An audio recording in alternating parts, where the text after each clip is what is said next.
الحمد لله وكفى وسلام على عباده الذين اصطفى أما بعد فأعوذ بالله من الشيطان الرجيم بسم الله الرحمن الرحيم فلما بلغ معه السعي قال يا بني إني أرى في المنام أني أذبحك فانظر ماذا ترى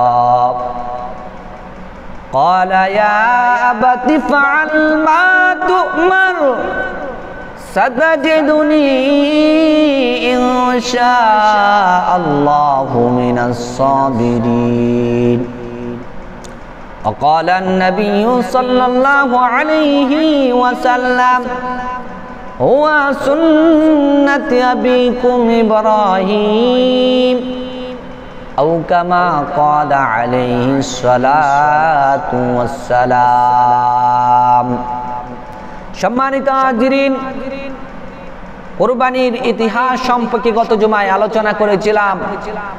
এখন কুরবানির সূচনা লগ্নে কার মাধ্যমে কুরবানির সূচনা হয়েছে, কুরবানির রেওয়াজ চালু হয়েছে, সেই বিষয়ে কিছু আলোচনা আল্লাহ তাআলা যদি আমাকে তৌফিক দান করেন করব ইনশাআল্লাহ।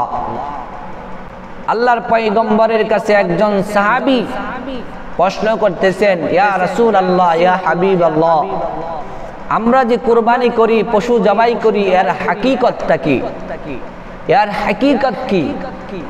তখন আল্লাহর রাসূল সাল্লাল্লাহু আলাইহি সাল্লাম সাহাবীর প্রশ্নের উত্তরে জবাব দিলেন, হুয়া সুন্নাতে আবিকুম ইব্রাহিম। এই আমরা যে কুরবানি পশু জবাই করি, এর হাকিকত হলো তোমাদের আদি পিতা হযরত ইব্রাহিম আলাইহিস সালাতু ওয়াস সালামের সুন্নাত। সুবহানাল্লাহ। এখন আসুন, আপনার আমার পয়গম্বর ইব্রাহিম খলিলুল্লাহর কাছ থেকে কুরবানির সূচনা হয়েছিল, তো তার মাধ্যমে কুরবানির কি পরীক্ষা আল্লাহ তাআলা করেছেন? আল্লাহ তাআলা হযরত ইব্রাহিম পয়গম্বরকে পরীক্ষায় ফেলেছেন। এ বন্ধু, দোস্ত, আল্লাহ তাআলা তার প্রত্যেক নবীকে আল্লাহ তাআলা তার পরীক্ষায় সম্মুখীন হইতে হয়েছে, পরীক্ষায় পাশ করতে হয়েছেন। ইব্রাহিম পয়গম্বরের বেলায় কোনো ব্যতিক্রম ঘটে নাই। হযরত ইব্রাহিম পয়গম্বরকে একের পর এক পরীক্ষা আল্লাহ তাআলা করেছেন। প্রত্যেকটা পরীক্ষার মধ্যে আল্লাহ তাআলা ইব্রাহিম পয়গম্বর সম্মুখীন হয়েছেন এবং পাশ করেছেন। এই জন্য আল্লাহ তাআলা হযরত ইব্রাহিম পয়গম্বরকে খলিলুল্লাহর উপাধি দিয়েছেন। ইব্রাহিম আলাইহিস সালাতু ওয়াস সালাম হলো খলিলুল্লাহ, আমার বন্ধু খলিলুল্লাহ। হযরত ইব্রাহিম পয়গম্বর 80 থেকে 90 বছর বয়স হয়ে গেল।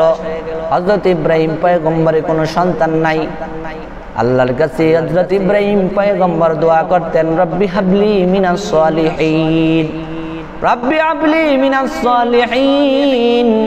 আল্লাহর কাছে সবসময় দোয়া করতেন, হে আল্লাহ, আমাকে একজন নেক সন্তান দান করেন, আমাকে একজন নেক সন্তানের বাবা বানান।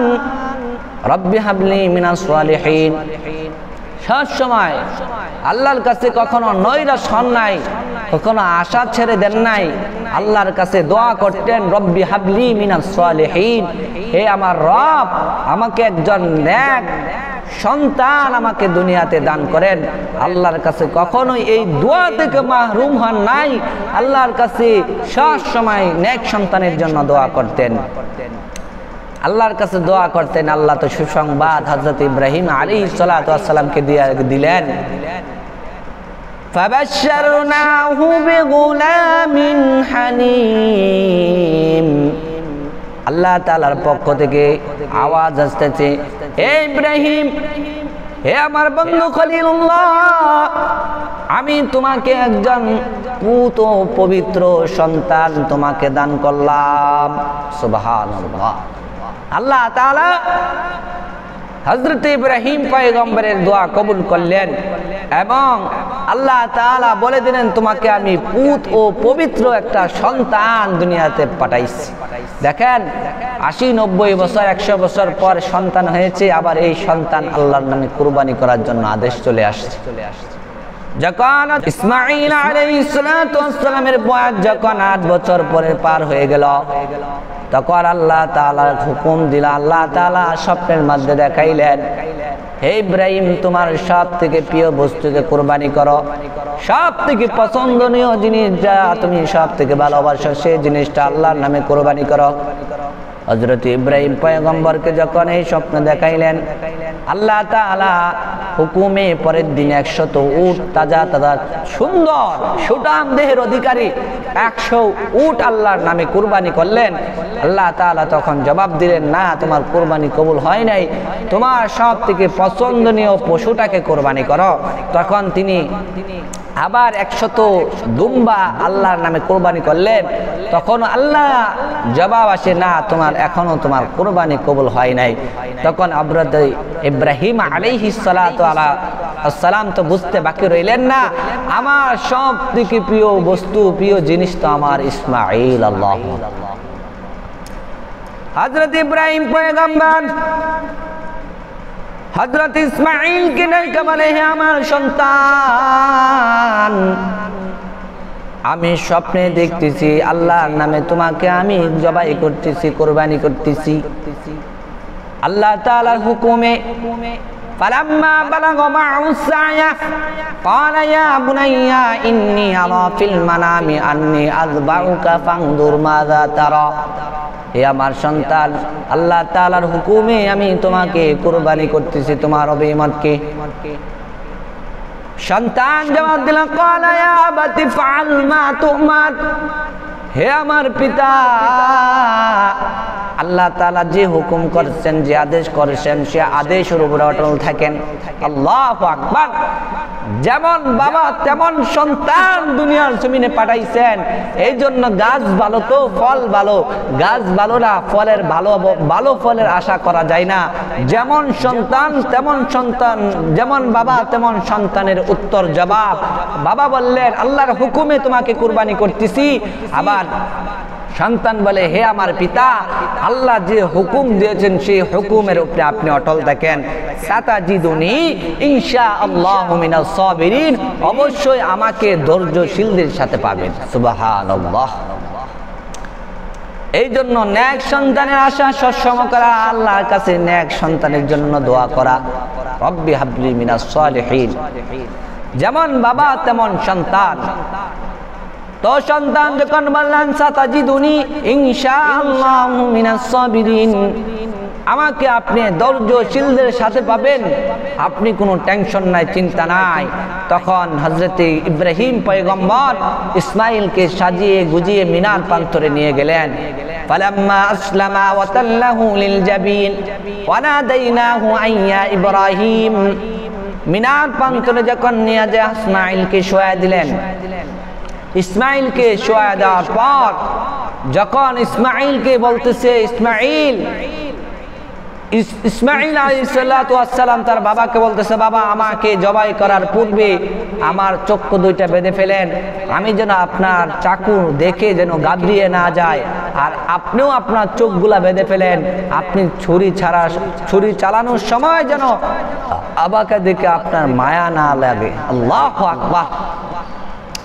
ফালাম্মা আসলামা ওয়া তাল্লাহু লিল জাবিন, যেই মাত্র জবাই করার জন্য প্রস্তুত হইল, ওয়া নাদাইনাহু আইয়া ইব্রাহিম, আল্লাহর পক্ষ থেকে জবাব আসলো, হে ইব্রাহিম, কাদ সাদ্দাকাতার রুইয়া, আমি যে স্বপ্ন তোমাকে দেখাইলাম, সেই স্বপ্নকে তুমি সত্যে রূপান্তরিত করেছ। ইন্না কাযালিকা লাজিজিল মুহসিনিন, এভাবে আমি সৎ মানুষদেরকে পরীক্ষায় ফেলি। আল্লাহ তাআলা বলতেছেন হযরত ইসমাঈলকে কুরবানি হইতে দিলেন না।